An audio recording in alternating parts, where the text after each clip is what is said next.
émission sur le podium.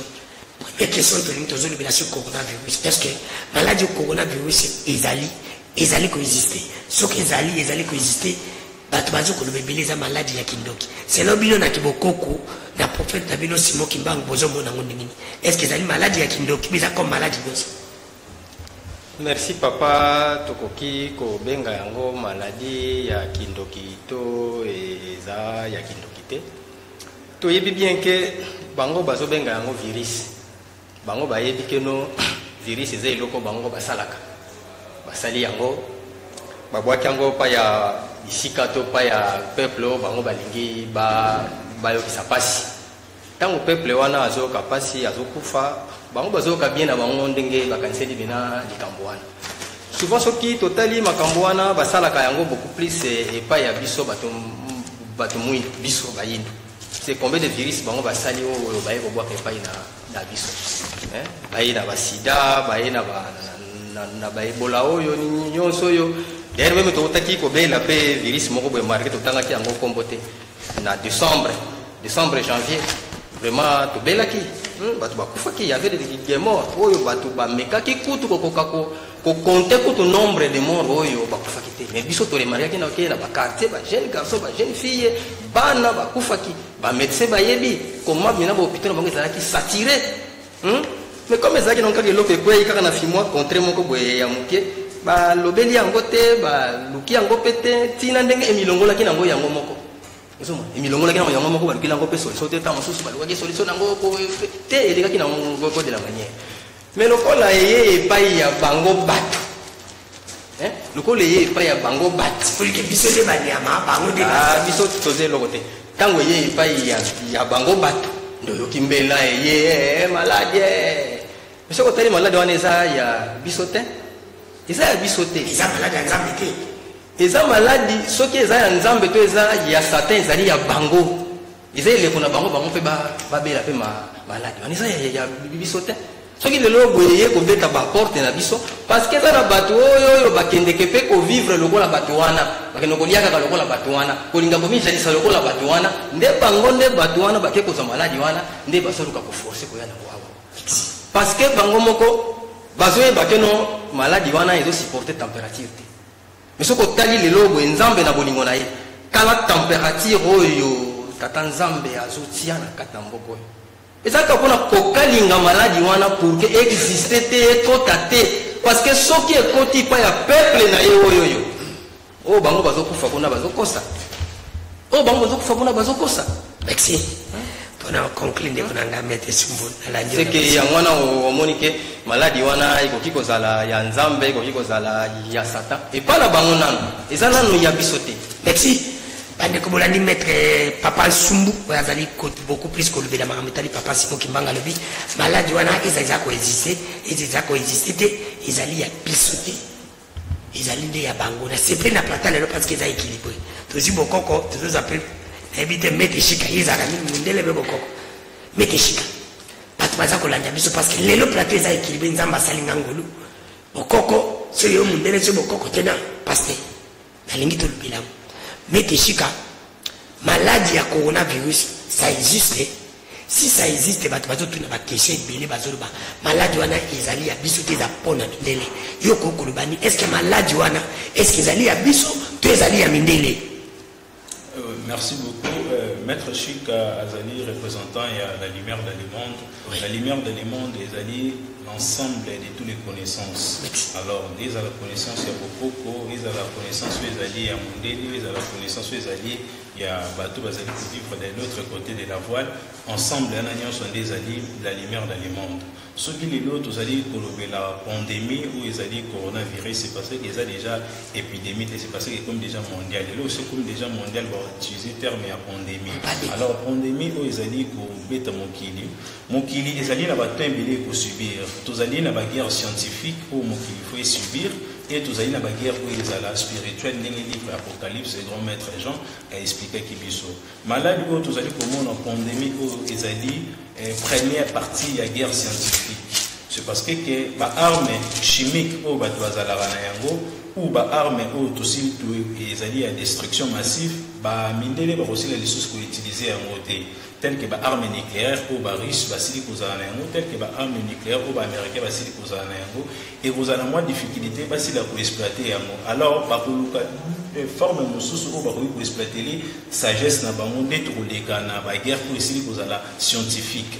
Mais coronavirus ezali maladie moko ko ezali ko exister na kati ya mokili pe ezali ko boma bat na biso quel que soit monto azali na peau blanc quel que soit monto azali na peau ezali noir biso nyonso sili kozala kaka ba humain devant Nzambe. Différence ici la kozala et pas na biso ba humain ne tozali ko ba monto azali mondele monto azali monto mwendo et pas na biso Nzambe azali ko mona biso ezali égal. Pourquoi nazali ko ba kongo soki tokei na ba laboratoire bazuma ba tirer makila ya mondele ba tirer na makila ya monto mwendo biso nyonso tozalaka ensemble encore que vous a toujours rouge donc ils allaient pour l'accès que biso nyonso tozali lié na astre moko. Alors mais si comme malade merci pardon on a complété avant aussi ça malade wana yo za convaincu que ezali malade Nzambe ezali Nzambe ezali ba démoté nazo kende na ba parenthèse dans le tozolo bela nanu mokili ko subir ba guerre scientifique omoni ba KGB o to yebi ezali na ba yure ko ezali na kati ya ba pays ezali na 7 grands pays ils ont dirigé du monde tozali komona ba siya nyonso bazalaka ba projet scientifique na bango basila ko diriger mokili. Il y a de cela une année, 6 mois passés, Bill Gates a salaki conférence, a salaki forum mon akati à New York. Alors qui très bien que et 10 millions d'Africains basa nini bakufa. Alors la forme ni no bomela ba africain. Donc ils ont la forme que ba créer ba virus, ba aussi la kubeta yango batu. Alors parmi bango pe bazala ba guerre na bango scientifique tel que bazali ba être moko ba longola sens ya kimawa bazali na capacité à créer ba virus. Mais virus tous azali pour le bela, ils ont virus na forme physique, na forme spirituelle. C'est parce que nyonso euta à partir à art et à penser. Néon tazali ko penser, ndenge zali ko se créer mais pe na kati ya physique. Donc corona esili kozala makambo o ezali physique mais ils sont liés à la spirituelle. Pourquoi ils sont liés à la spirituelle? Nzambe a une capacité à bébisa, idée nous sommes mutazali mabé. N'engé balobaka, l'homme propose et Dieu dispose. Donc, bis tu peux proposer que tous les virus ou peut-être en Asie ou bien en Afrique. Mais Nzambe a sali que de façon à contredire bino et que virus sana et frapper bino moko. Donc, virus sana les ali bassine moko les ali spirituel, les ali bassine les ali physique. Merci. Meke shika na bosolo pe bosembo ndenge meki ko expliquer bato je crois que bozola na biso na bandako ebele to se le mamutani corona virus na basali ya Nzambe vraiment les plateaux ils sont équilibrés. Prophète Samuel Tamba que je salue Mosana Nkolo beaucoup de gens tozo mona ramoni ba pasteur ebele parce que balali kutu na mabele balati ba saki là je vois prophète Walesa si je me trompe assemblée Nzambe azolala parce que dans le bio la pasteur vous allez qui n'a prié à 4 jours et aussi la léo vous osambela pour la corona puis vous bandez comme ça chrétien peut balbi ils ont maladie kindoki parce que balbi ils ont maladie Nzambe il en tant que prophète au lali de bandiko baloko compagnie pour la maladie. OK. Merci. Merci pour la parole au PC Bisso na pourquoi oyo na pas moyen Nzambe pour na akomisi biso malgré pandémie ça tout ça tout makasi pe nazo senga ete molimo nyonso ya satana oyo eza na plateau yo ekima ezo esikate kaka oyo Nzambe nde emata kanga boye malade bani lelo te malade bani lelo te papa malade banda dès le temps dès la fondation il y a la maladie et maladie nyonso na Biblia eza lié na lisumu ya peuple. Ozo kangangai? Très bien. Maladie nyonso na Bible lisumu na batu babungi nzela lelo tozomona ezala na biso batu tosambelaka. Pede ba pédophilie bakoti. Ozo kati. Na li personne moka Nigérien à moi si. Abimba nyonso bakota kate bayaka okushe nanga.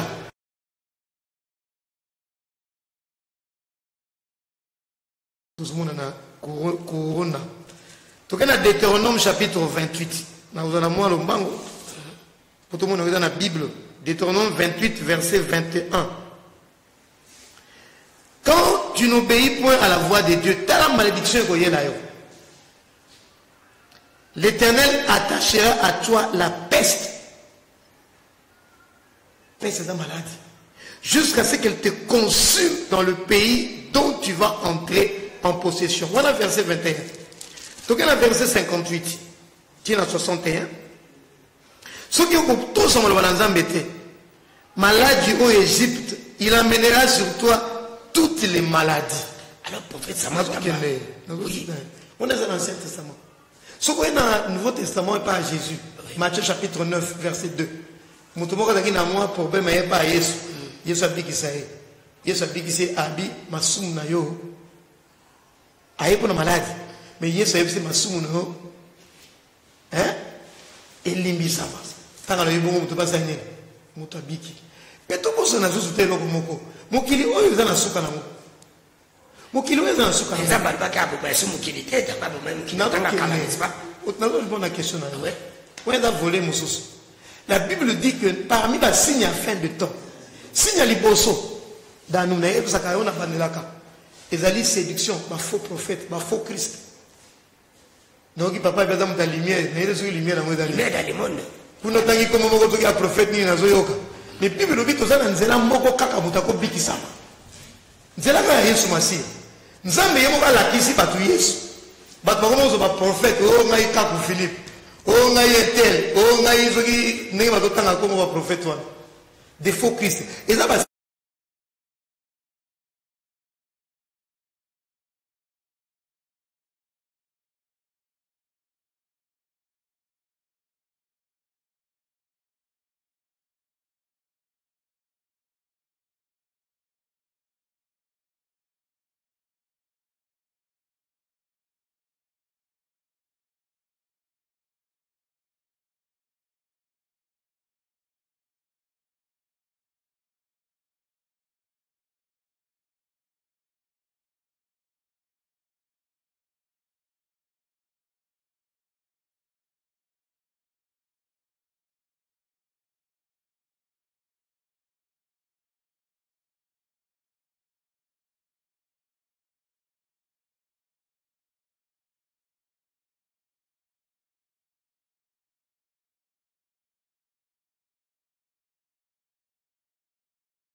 ndenge koza boye ta mosusu eza na plan moko boye bango bakanisaki pona yo loposolo loyindo na mabongisami na bango me nzambe na bolingo na ye asali nini a contredire bango bete sika lebe fallait soki 1000 personnes soki combien pour bakufa na Afrika eza presque mambozo parce que omoni sikoyo na place oyo bango babongisami peut-être babongisi que non peut-être basa eloko moko boye na ngakata Afrique nzambe a confondre bango ebandi mene epai na bango mpe soki viriso soki mena ebandaki awa na Afrika awa boye epai ya biso awa mbele tozoloba boye te nalanda film moko boye banda kolakisa kaka bango bazolakisa keno épidémie moko boye ekoti na mokili ebandi plus précisément na Afrique mais na RDC siko ezokende na monde mobimba ezokende siko pala bango na président azalaki wana bazosenga na président wana apesa bango ndingisa bango babombarde Afrique po ete virus wana ezwa bango te na vanda nazotala TV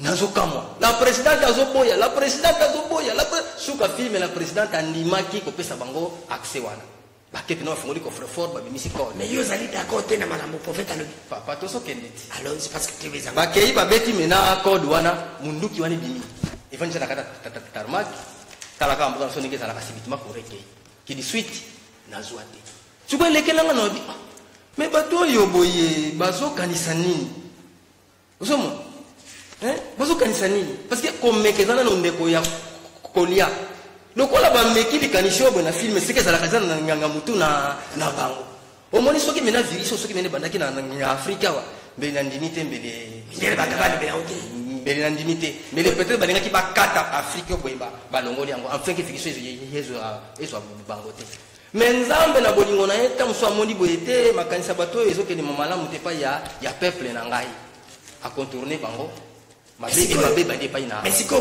virus ici la biso photo sala nini selo yo parce que musala ngamba lobi awa oyo kinde ya lobi abi photo zonga ke pa nzambe kaka yo ko biko lobani oui makambo ya ba virus eza mina ya lelo te biso pe na Afrika to bazalaki pe na ba virus na biso e bana iko tambola biso na Kongo za ko be yango vu qui dit épidémie neti rougeole isa une épidémie mina biso tikande mabe penza mbali bisa kidi ke ezalaki penza yeye penza bani ko ravager mais eza pas mboka mususu pe ekotate okustuka boye mukonzi mboka kada mboka wana virus ezo ya kuna boye kintuntu ale basali mbala moko ba makamuna bango bosala bozo pe épidémie leki na mboka nisa nini ekotite ko tozonga na siko biso yango zo kamina bambela oyoyo mais la Congo bololo mais la kingandi pour prévenir déjà que non un jour virus esa nini ekomate eyate nde ozomona biloko na mais la Congo bololo tokisanze te kotala sama kasana dio c'est pas la solution déjà ma maladie wana eza déjà kidi ke soko déjà atteindre yango tokisa penza bankasa o bakoko bandaki kosala wana zwa lumbalumba zwa boye zwa kingandi tokisa kota na sabilamba parce que virus wana eza ko supporter chaleur te kosala nini ekobila wana ndeki bokoko na biso yango moni sana ngonzambe te to sa lundi Congo bololo etekamaki 1000 francs 1500 guerre ya Congo bololo kotaka na mboka o pe ko bimbo misibato te soko moni boye basala ki erreur ya ko préparer yango moni likamno za fo muto yeba ngoyeba ko sala yango merci kona ngai mete shika Hollandi. Tandis que mazo benga nge beli bande que toza ndike toti na batesto tozo sur la sur coronavirus est-ce qu'il a maladie en colo que la maladie la kindoki yango to tembeli melo ya bato bazali na plateau na biso medeshika parce que prophète a dit que faut tika makambe beli masumu nde kotibeli na biloko yo yina ko basenze na ba mettre du nez dans le monde na oya yi yoko yoko lobani engas qu'on a tenu vikiso pour ici la photo sala nini. Merci beaucoup pour la question. Pour répondre, pasteur. Répondez, balayez. Premièrement, ceux qui nous ont un méchant et mon les alliés pour le pasteur, les batailles qui sont les alliés pour la mondialisation, il y a évangile, l'église de dormir, ou le loup avec une église de réveil. Je vais gagner l'église de dormir. Premièrement, tous les prophètes n'y sont bibliques. Moi, je l'église christianisme ou religion christianisme, bien monté. Religion langai sur la zone pour ça et bayango ils a dit depuis la création le livre il y a Genèse chapitre 1 verset 3 tant où les créateurs de toutes choses a lobby que la lumière soit et la lumière vit à partir de cela la lumière dans le monde commence à éclairer même aussi Kimbangu ou les connaisseurs Kimbangi ça a été à Kimbangu on peut noter aussi effectif il y a la lumière c'est parce qu'il y a qui peut éclairer toujours la lumière donc tous les vrais prophètes ça a été la lumière on a souvent c'est pas dans le Nouveau Testament le Nouveau Testament Jean chapitre 9 verset 5 Jean chapitre 9 verset 5 Yoroshua Hamashia Jésus-Christ a dit très bien pendant que je suis dans le monde je suis la lumière dans le monde donc qui peut éclairer toute la lumière azaki chrétienté alors ils ont dit domaine ici comme maître spirituel ou maître chika azali donc la lumière dans le monde ils ont dit que mondialisation bon il dit mondialisation rien je pensais que bon tout bazali ba disciple ya Edina Bal ou asile koya na évangélisation domaine il y a coronavirus. Yo le biki ezali parce que papa nzamba siliki pe on a passer ba bungise ba jila nzamba. Coronavirus selon les écritures tu sais très bien que tous les pandémies ezali kozwa monde ezali pe sous punition ya nzambe ndenge pe asalaki na Sodome et Gomorrhe donc babandaki kotambola lisusu bien te esengelaki na nzambe asala ba bombardement mais mpona kozwa yango solution tozwa yango solution na terme oyo tokobenga a magie na kati ya magie nde tozwa solution ya wana magie ntango bato bazali koyoka bazali kobanga bien tala magicien magie par définition elingi koloba juste connaissance c'est parce que dans Matthieu chapitre 2 dans le premier verset et biso très bien que les trois rois mages venaient de l'Orient bayaki kosambela mpona Yoshua magie donc esengeli na biso tokota sikoyo na kati ya magie verte alors magie verte ezali magie oyo bazali kobenga yango na lingala ezali magie ya bokoko bokoko ezali nini ezali mélange ya baplante c'est parce que même aussi bavirus ezali kozwa mokili pandémie wana baformule ya bachloroquine bazali kosala chloroquine ezali kouta juste kaka na baplante alors sikoyo kosengela na biso tosala pratique oyo ezali sikoyo ya bokoko na biso bokoko ezali nini tokomona yango très bien na livre ya Matthieu Yoshua ntango azali kotambola akutani na aveugle et avec le wana azalaki des pas bote matikala ko monate alors isengelaki ba délivrer yo chasalaki coutume na bango azwaki soya bokaki yango na mabele pe apakola ngo na potopoto atie na misu alobi très bien que bokende ko sukola ye elongi na mai oyo ezali kozwa moite ezali pratique ezali partie ya pratique occulte alors donc dans chaque nation nyonso ezalaka la partie na mo obscure oyo esengelaka peuple ana et se prévenir ndenge kaka papa ki très bien que ezali na ba épidémie mususu ntango ezali koya bakisimbi oyo bazali kobatela nation wana donc oyo bazali kobatela nation wana bazali na capacité ya kostopper force wana biso mpona pandémie wana infecté biso te esengeli yango tolobi formule déjà topesaki ezate ke ba dirigeant mabeso ezali nini pour tout ça clair ezate ke ba dirigeant na biso ba côté na mondialisation ezali nini bakoki koyebisa même gouvernement na biso be ba dirigeant na biso ba accepter virus wana côté na kati ya mokili na kati ya mboka là c'est vrai. Alors, si vous essayez de la logique, de la harmonie, de la ancêtre na biso. Alors, ezali na kisi morote au monde la repé ça et aussi la copie qui ça pandémie. D'ailleurs, ce que qui na domaine de la chrétien, pasteur azali chrétien, ba chrétien nyonso, grand maître na bango, ezali pape. Ceux qui arrivent à rater, c'est à apprendre. Même combat catholique, église des dormants église des réveils origine nango euti na kati ya Rome alors siko ba disciple o ba ndaki ko quitter Rome de ba ki ko sala église des dormants alors tozali komona très bien na ba média international pape yemoko akomi na incapacité ya kobikisa ba biloko wana et bon siko pasteur ndako pesa biso solution donc on les a dit partie distraction au église na on n'est même pas tout bazali ko pardon c'est que maintenant on n'est même pas tout bazali ko zo potopoto bazali ko mikwa kila Yesu ce ko pesa muta virus wana akoka jamais ko mutapika esengeli akota na partie obscure ya ba ancêtre na biso zo ba formule ba pesi ba Congo bololo zo ba formule ba pesi utiliser en pandémie ne aujourd'hui et d'ailleurs tous avez une chance c'est parce que lune imaginaire il y a lune équatoriale et qui pas na biso donc soleil ces derniers temps et ils à la place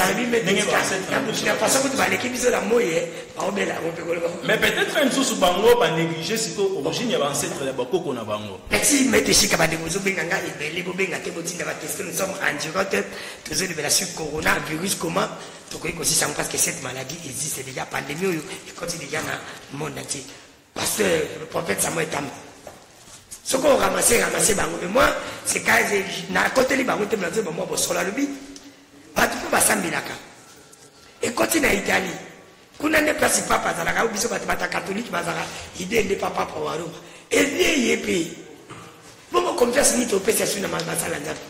Papa, c'est que tu vas le dire, l'église, Koutou, dans les Bokangi. Quand tu vas partir, tu vas prendre non, non, tu tiens un défi.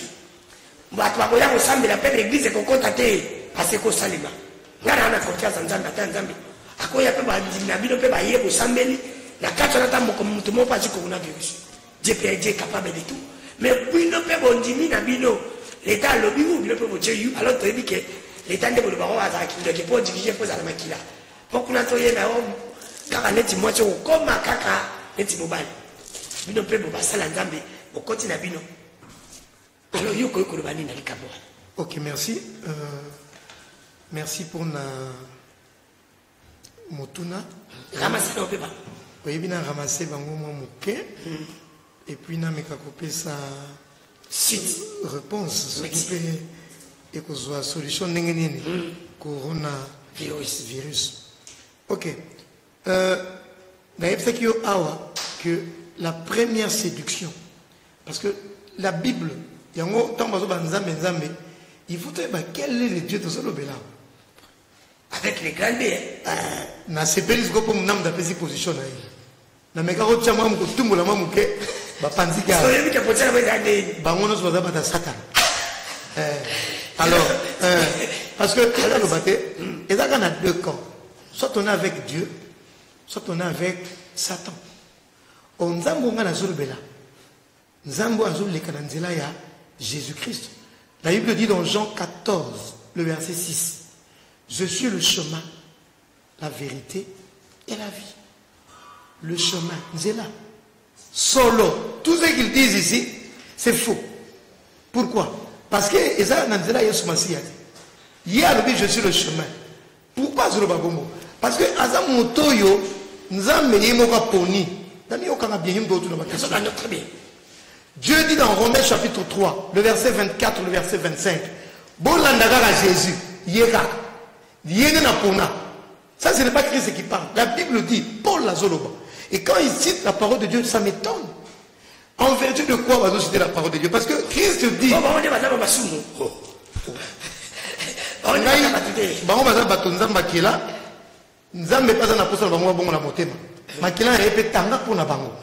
on a couru que tu as bon à l'écart. Bolingo nanzambe.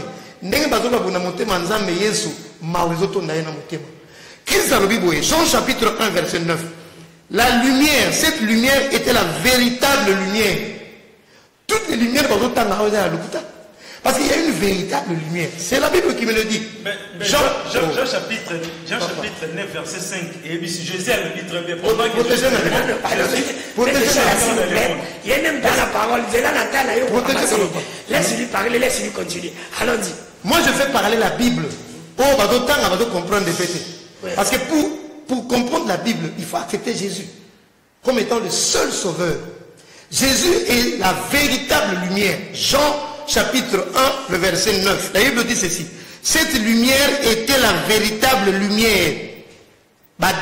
Précisant qui, en venant dans le monde, éclaire tout homme. Et la Bible dit, dans Matthieu chapitre 5, le verset 13 et le suivant. La Bible dit, vous êtes le sel de la terre. Vous êtes la lumière du monde.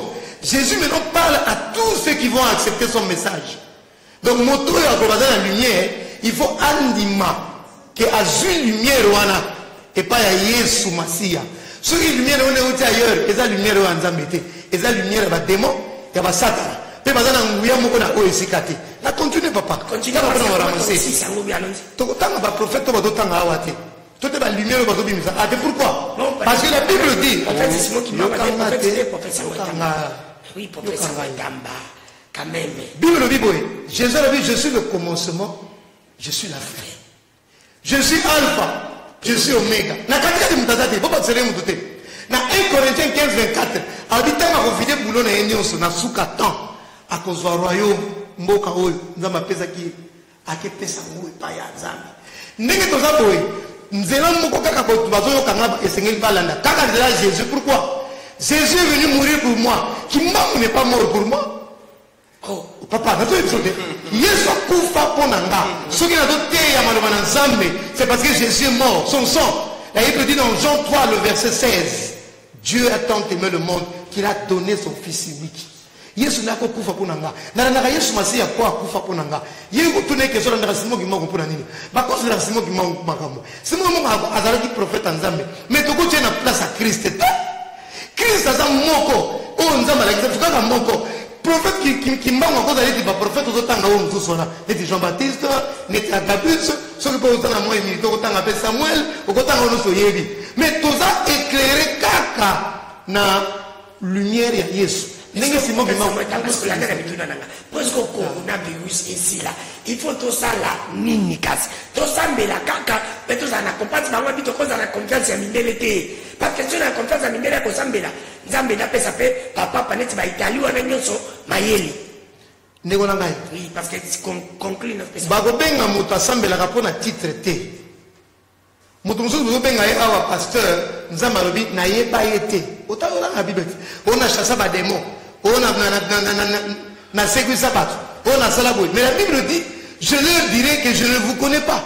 Que Bible on n'a pas. Oh yazoro ba oh mama zoro so je me éviter. Et les évangiles dans la Bible dit. La Bible dit ceci. Moto nyonso oyo atanga ta kombo nanga. Yenda za mwana nanga. Oyo azotanga Jésus chaque jour. Azala pe musika lisumu. Est-ce que papa za musika lisumu? Point d'interrogation. Wana nzele mutayebi. Donc, aussi, ça coronavirus, boni. C'est le bilan d'un appel concret.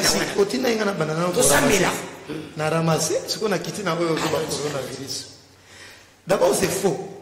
On est d'abord attention à c'est faux d'affirmer devant Batou Awa que le coronavirus est Kokaramoto. Ça, c'est faux. Et on m'a dit que pour enseignement pour soit lumba. À vérifier le côté. À éviter le principe interactif et à à éviter. Mais il vient devant la télévision, il faut qu'il y ait papa dans nous. Et ça, sérieux maladie. Tout ça, la légèreté. Je ne veux pas participer dans l'émission et ma bateau n'a pas erreur. N'engagez pas à l'émission n'a pas erreur.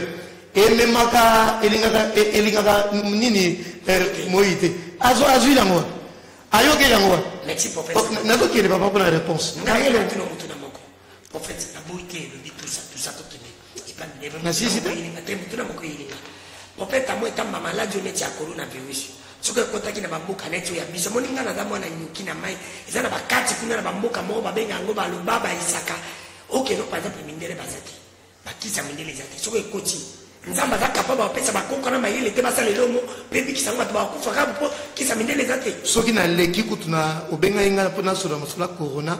Na leki na télévision awa eza pona bana nyonso ya Yesu Masiya bana nyonso nzambe bazala kimia et tranquille ba pesa confiance plus na maloba na nzambe que na ba média parce que la Bible dit que non ata peste ata maladie ngo utina kindoki Psaume 91 le verset 6 ni la peste qui marche dans les ténèbres ni la contagion qui frappe en plein midi ata 1000 ba koyi na droite 10 000 bakoyi na gauche nganzambe ata capable ya kobikisa bino danu atoza na corona pesi ngai bis soki nzambe alinga bikisa ngai akobikisa nga neti kaka mama oyo ya ndumba asali ko ndumba na azwi sida abali akelala mobali na ye pendant 1 an mais boye kosutuka boye mobali azwa sida te miracle nzambe eza capable ya kosala Dieu est capable de faire bana nzambe bozala tranquille la parole de Dieu dit que non soyez tranquille bozolenga nini dans Psaume 91 le verset 1 la Bible dit c'est lui qui demeure sous l'abri du Très-Haut. Oyo avandaka et pas en Zambie.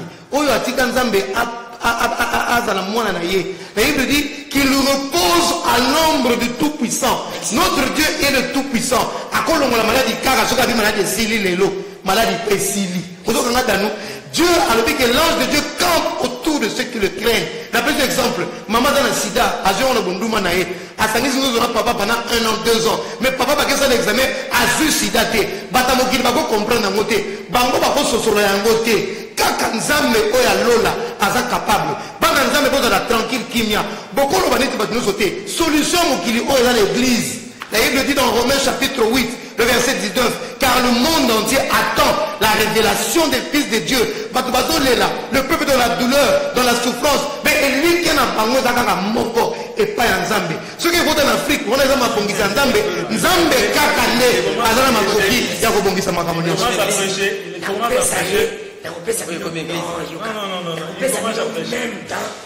Nous sommes dans un débat. Mettez chica, la comme qui casco. Mano bombo kayo, après que je même temps, même temps, on a la vraiment la coca-cola, le solo, peu possible. Mettez chica, même temps, on y a dit, yo question. La tourni, yo na lobby, pour la ligne des prophètes à lobby. mais ngai eloko nalingi unatuna mutu na prophète ya répondre ko répondre na prophète ya bitozonga kana église ndiko la solution mais église akope bakangi batozo sala te toza solution ngo wa bazote ya te mais tuna l'église ezani question est-ce que na boka na biso na bamboka na bien wate place mindele bazate place kisi ezalaka te soki maladi wana ekoti kuna nzambe aza capable ya kopesa bato na mayele te po babikisa ngo fuka tozonga kaka kuna. Merci beaucoup. Tomoni pasteur alobi epele mais pour nanga alobi lokote. Donc juste à saluer car batour na bande la maison autour pour ça là. Or moki na minute ezana pour ça ya ba biloko belé boyete. Moki est comme une temps d'urgence. Urgence dans les années pour signer le mot et ça le plus vite que possible. Moutaboy impossibilité yanzamba zate. Que moutalo ba yanzamba zali impossibilité. Nzambe asala déjà nyonso, il est le tout puissant. Asala déjà nyonso. Loi nature le binini, so lié manga, mon coco ni na moso che à mon amabelo quoi qu'il y a mon maï osani et robot. Yo ko se su nzambe to ko moloba. Au nom de Jésus, nom de Jésus, ko manga mesi le robot. Nzambe ngana zolo bandima ka mélange te. Asangisa na bokoko te. Donc makamba. Dano nzambe ngana zolo bazala bokoko te. Oya ye, nzambe ya bokoko. Nzambe za jaloux. Na zo sa précision. Papa, précision. Je ne suis pas d'accord avec vous, je vous ai protégé, laissez-le aussi les gens lui parler. Allons-y. Nous sommes dans un débat. Azar pasteur, mais peut-être Azali qu'on comprend la Bible. C'est un aveugle biblique. C'est parce que même Adam Zambé, étant au bas d'Israël, basé épidémie, ou ton basé maladie, Zamba est dit Moïse Nini. Zokan Nayo. Ils ont la forme à serpent. Tomola yango. Moi, Israël a porté regard na Yohana. Et a besoin de guérison. Ben, qui va besoin de guérison dans le livre Exode. Alors, c'est la Bible, il faut comprendre que Nzambe a utilisé la partie scientifique na Ezali. Alors, la partie na ebomami na magie aussi ko benga yango magie verte. Magie verte yango na Ezali coutume ou bien bokoko ya moto. Moto nyonso nenga azali boye. Apo ya bokoko te sa boye bokoko longola kombo na ye. C'est parce que non na ye ozala kaka ezala Gilbert, non na ye ozala ka toujours non aba ancêtre na ye. Donc moto jamais ko boya bokoko na ye. Jésus-Christ tango otambola akutani na aveugle moko kana livre Matthieu. Avec yana zo benga eneni. Yesu mwana na Daoudi, donc Jésus mwana ya David. Oh, à cette époque-là, il y a de cela plus ou moins 4 siècles déjà David azalaki di souste ou bien 7 siècles déjà David azalaki di souste. Donc atanga ki kombo ya ancêtre na ye. Comme même na évangile ya distraction te. Donc na minute oyo pona muntu azala guérir, azala sauver. C'est Seigneur na coronavirus. Pona muntu a sa sortie na coronavirus et Seigneur na muntu très bien azonga na kati ya originalité na biso. Tout ça va pratique où ezali ya ancêtre na biso. Ce qui monte avec le combat Jésus-Christ, ils ont des problèmes de une solution, mais tout en pratiquant. C'est parce que y a mon rabbin qui savent la pratique. Il y a des vraies Genèse. Avant Abraham a l'alliance dans Nzambe. Avant Abraham a l'alliance dans Nzambe. Nzambe ici Abraham. Zoa Niamamoko. Zoa Niamamoko. Katabamo nini mitu. Katabamo ba morceau. Et puis besoin ba morceau na pesangai comme offrande. Donc partie nyonso obscure ya Nzambe ezalaka. Donc, le Seigneur n'a pas très bien que nous tozali pour na monta se sauver et Seigneur na ye asala ba pratique au basili pour pesa. Et puis nous sili ko salana premièrement l'église est fermée. Ils déjà signe déjà parmi bon maître au basili pour ebisa biso très bien que et comme on attend mon l'église. Pourquoi pas quand l'église? C'est parce que l'église est ba partie moi ils sont impuissants. Ils sont pas partie distraction. Les longs ministres au temple, temple chaque jour, nous avons un temple. Au moment où le gouvernement a un temple, le président de Turquie a dit jamais qu'on le baquet, à quoi à la maison, a dit jamais qu'on le baquet, donc la mosquée n'a pas la Turquie, c'est le baquet pour s'en de la carte. Donc, à Zambé, on est prévu. Ceux qui pasteur, à Zassio, dans Zambé, tu as coronavirus, internet, dans mon église, dans l'hôpital où on est à 50e. Ah, c'est sacrifié qui nous guérit. Moi, on a ça dans ma rapport. Mais c'est juste partie distraction. Donc, c'est facile pour les cas mini la pratique pour pas sortir dans ma cabo. Mais avec la foi, il y a un seul Dieu. Donc, c'est ça. Merci, Météchika. Pour faire ça, moi, je suis besoin d'avoir Météchika. Au bout, il y a une question. Cette maladie, s'il vous plaît, aux gens qui ont des tests. Pardon pour moi. makambo tozomona coronavirus tosilisa yango ndenge nini pasteur alobi kaka na bonzambe fo tosambela moi je suis d'accord parce que nzambe aza capable ya kosala nyonso mais nzambe yango église yango bakangi tosambela na ndako to tosala boni me nga na mituni est ce que tozalaka na confiance ya bamindele oyo bango moko mpe nanu baéchoué. Merci papa, en tout cas nazo regretter mingi kotala bandeko nanga bayindo façon bazo rouler na bandeko bayindo ndeko pasteur ata mu ya muyindo bonga za mu ya mundele ata kaka lokola ngaiti ndenga azo rouler na poto penza na salité makasi. D'ailleurs nalanda mena débat moko boye zalaka na mwana zana mbanzango ya le bifoza kofoza Simon Kimbangu neti popet Samuel neti David kozali j'hésité ko ayebi Simon Kimbangu te. Simon Kimbangu apesa ye indépendance oyo azotambolela pena na balabala boye atuna na mboko sona mutapesa indépendance Kimbangu ne mutapesa bena kimia oyo azotambolela na balabala ti ayebi nde ete indépendance ya mukili te za lo parce que bazona bango mukanda ya esclavagiste wana mukanda ya soni mukanda oni mukanda na sini na maboko wana soki soi-disant Bible wana kwanza mo ya mukanda soniti mukanda oyo boye memi ye na esclavagiste mukanda wana pe koma mena mukanda ya commerce kende na bawenzo nokuta koma de pasteur bazo ko sala mbongo to mona bango tina ba hôpital abondeleli mutu boasi mutu ata maladi malubi mutu ana pesa quelque chose est-ce que mutu ata pas il faut pesa quelque chose na wana za mukanda ya soni lelo yo soki ye abandi ko boya tata na ye mais yako boya kembangu abandi ko boya tata na ye église nyonso ya christianisme musisa nango racine principale nango eza mina papa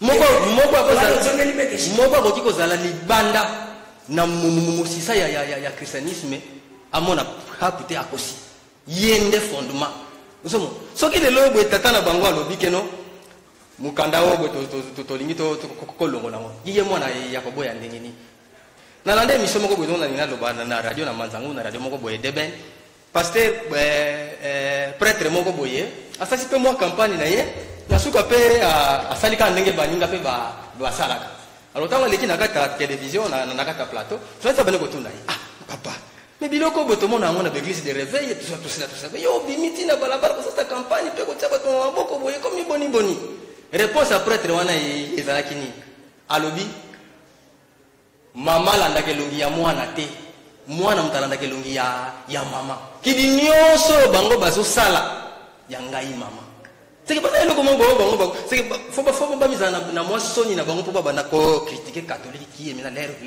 fondement faut pas sala na soni ya bango moko tango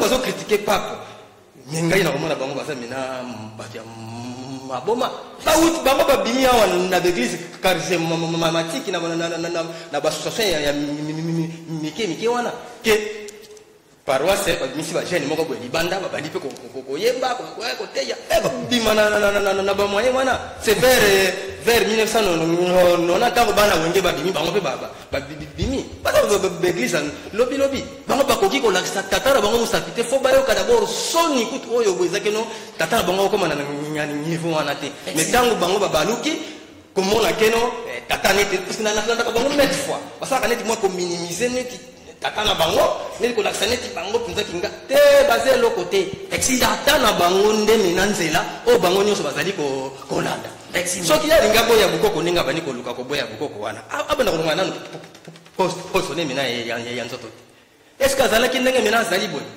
azalaki mwana moke akoma kijene sikoyo akomi mena papa sikoyo mwana na ye azokobenge naye koko mais comment il y a bani ko boya bukoko mais ça mena originalité ya mutu kidi e bandeli ya mutu ya wana ko bengi bukoko c'est ainsi bazo ye baté c'est que bani bisana no takala bango vraiment de partout les copines ça ringa sin petit na 6 minutes si je me trompe pas si ça c'est jabato to conclure l'émission j'aimerais bien que na le balo moko ba découvrir bisanga après ça bino mode la faire pour ça ba dinga téléphone na bino mais je voulais tout simplement na le ba découvrir ça dans le bien on a débit je continue à le dire cette maladie existe pandémie où il a coexisté la tebele bozo tuna ba question que to mona kia mona Congo ezali nana mona qui passe kuta kufi baloba moi aussi je vous pose cette question tolobaka ke nzambe azali tosambelaka nzambe nani amoni elongi ya nzambe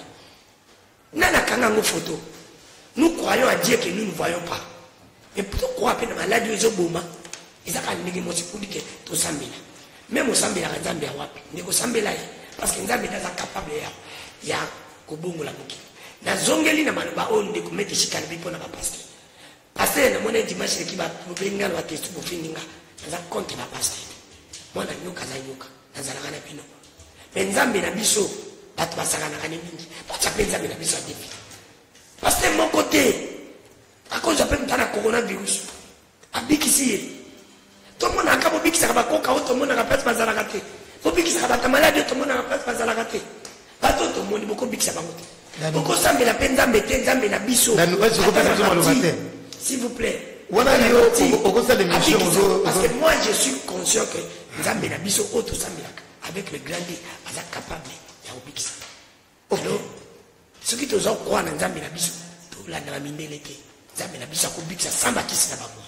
to me ka samba na nzambe na banda place tozali parce que maladie ezali parce que dans nous prophète ça motamba mal le bombo kayo OK on conclut on peut s'appeler numéro on peut ça conclusion na ngeza beaucoup plus comment to ko kima to ko sili sa maladie parce que ezali OK romeza boy omoni papa opesi malo bazana eloko kolobate azo pepisa tango pamba o mama beleza koloba ne ba ko solution j'ai pas le bien il y a rien à dire hein altangi mamba masola pape mayebi bible te ayebi bible te Galates chapitre 1 verset 8 ceux qui atta ange uti lola aye ko changer évangile azala anathème maudit ceux qui papa linga changer maloba na nzambe ngai te na otake ngai te bible akele tanga Galates chapitre 1 verset 8 tronaka pape te tronaka maloba na nzambe bible lobi keno soki moto akoya ko bongo la maloba oyo aye l'évangile mususu aïe Allah qui la mama bé ce n'est pas moi mon frère c'est la Bible oyo yebite alors nakita likambo ya papa bokoko si sa maladie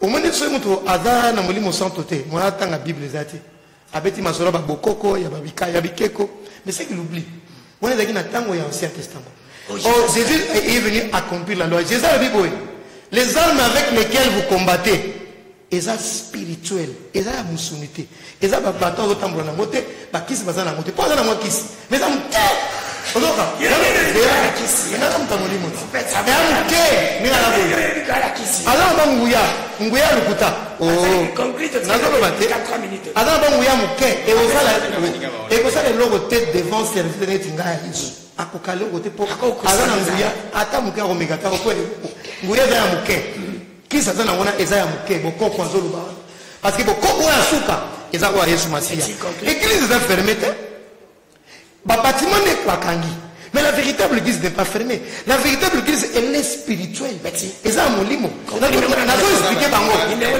papa tika lo bate tika lo ba comme il suka ba lo bepisa ya wana lo lo bate ya mo mutazo ozoka la véritable église elle est spirituelle. Et l'autre c'est vrai. Église Tolamuka. Parce que pouvoir à Mokilino, c'est comme pas église. Les autres Talamukili, c'est le défi. Défi Zanini. Moto Ake Nekobiki sa Corona. Tout le monde va passer le bébé, va faire un miracle à l'Okuta. On a fait des Nosango. Va faire un miracle à l'Okuta. S'il vous plaît. 082 oui. 37 67 815 082 37 67 815 mais fallait aussi qu'on a son numéro pardon donc il me dit ça complètement si moi téléphone oui pour la conclusion ça va très bien que Nzamba azali exister Nzamba azali na ba partie scientifique na ba partie obscure na et sengeli batunya so basila ko pratiquer et ba partie o ezali pour la nation na biso ne sengeli na batu ba kota na kati ya ba ko mela ba biloko ba pesi batu na ba mesure mosusu o ba pesi batu basala yango te na mosusu ba pesi batu basala pour batu ba koya na épidémie na te et épidémie na ekobika kaka soki ozali ko respecter makambo o ba ancêtre bazali ezali kolobana yo et na profiter que c'est un pasteur un combat en singulier c'est dimanche prochain peut-être pour na même s'il n'y a pas de problème ya boya na été ya boya na été ndama ponanga pona kwesa ba faux prophète na boya po donc ça va bozonga na été yo yebine na musala donc le numéro ezali 089 63 62 367 089 63 62 367 pour na papa qui mangiste pour la papa qui mangiste merci papa na yoki papa da boke binyoso amonike nga nazanye loko te oui nazanye loko te singa na kumbi bibla wandenge ya kumbi ngana pisi verset biblique moko bondenge ya pesi te sokoto ayebisa bamindeleke boye na bonzambe te botika peuple na ngai basambela nzambe ya nzambe na yo olinga kamindele te kote lipa bindenge ni aza mundele mais kasi yo lingi ba mote bokoyeba camarade kata na ngabino yima 099 87 76 554 Merci bandeko bamilanda ke danu alingi bamindele te akote lipa bindenge ni bakomi ba camarade ndenge ni merci na bantu balanda ke yo nde moto si le podium merci s'il vous plaît merci yo soko yo nde voko tela s'il vous plaît prophète po etali yo te za mamuna j'ai conclu l'émission si émission oyo koleka yo kipe ba yindo okomi camarade apa s'il vous plaît et j'ai dit rediffusion nango tobola nango sur lelo na minute 30 na jeudi na 16h dimanche prochain tokozonga na prophète Samuel Tamba na mete shika to conclure émission na biso prophète Moti na Bruno Nzinga zaki na Christian Manzola papa Jacques Wandenga na batu nyonso et je l'ai dit que a passer na biso to sambela nzamba ya solo parce que c'est to sambeli nzamba capable ya biso musala na yango na papa